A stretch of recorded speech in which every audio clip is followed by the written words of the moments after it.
To you, myself, Nair Abela from Mechanical Branch, 3rd semester, and I am going to introduce my project, Roll Punching Machine.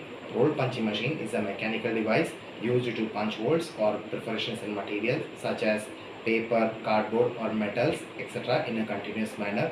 It typically consists of rotating rolls equipped with punching dies or tools which exert pressure in a material passing through them to create the desired holes or shapes.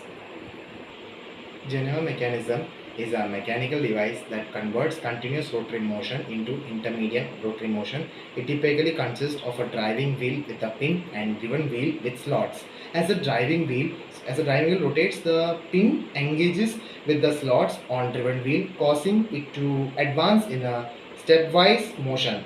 The Geneva mechanism is commonly used in applications with indexing, timing devices, etc.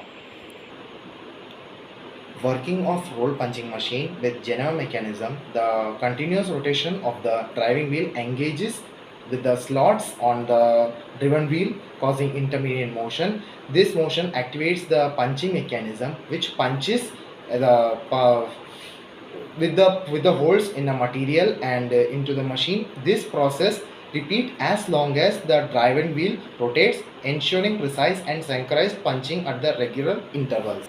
Application of roll punching machines are used across industries for tasks like creating perforations in packaging materials, punching holes in printed materials for binding and adding slots for holes to labels and tags for attachment. They enhance product functionality in various applications. In future scope of roll punching machines lies in advancement such as increasing automation, integration with digital technologies, and customization and some solutions to meet functionality goals.